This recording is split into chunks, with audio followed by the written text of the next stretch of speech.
Hello hall. இன்றைக்கி பார்த்திங்கன்னா ஒரு ஹெல்த்தியான ரெசிபியோடு தான் வந்திருக்கேன். கண்டிப்பாக உங்கள் வீட்டில் பெண் பிள்ளைங்க இருந்தாவே கண்ணை மூடிட்டு இந்த ரெசிபியை நீங்கள் செஞ்சு கொடுக்கலாம். ஸோ இந்த ரெசிபிஸ் ஓட பெனிஃபிட் என்ன அப்படிங்கிறத கண்டிப்பாக வந்து நீங்கள் சர்ச் பண்ணிங்க அப்படின்னா அவ்வளோ பெனிஃபிட்ஸ் வந்து நீங்கள் பார்க்கலாம்.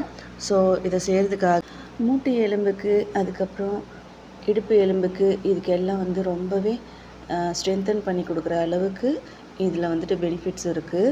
ஸோ நம்ம எல்லாருமே இதை கண்டிப்பாக சாப்பிடலாம். இதை செய்கிறதுக்காக கருப்பு உளுந்து 1 கப்பு, 1/2 கப்பு கடலைப்பருப்பு, 1/4 கப்பு எள், 10 வரமிளகாய், ஒரு 5-6 பூண்டு சேர்த்துக்கோங்க. 1 இன்ச்சு கட்டி பெருங்காயமும் கைப்பிடி அளவுக்கு கருவேப்பிலையும் சேர்த்துட்டு நல்லா நறுன்னு அரைச்சி உப்பு சேர்த்து அரைச்சிக்கோங்க. அவ்வளோதாங்க, சூப்பரான ஒரு கருப்பு உளுந்து இட்லி பொடி ரெடி ஆகிடுச்சு. கண்டிப்பாக ட்ரை பண்ணி பார்த்துட்டு எப்படி இருக்குன்னு சொல்லுங்கள். நம்ம பேஜையும் சப்ஸ்கிரைப் பண்ணிக்கோங்க.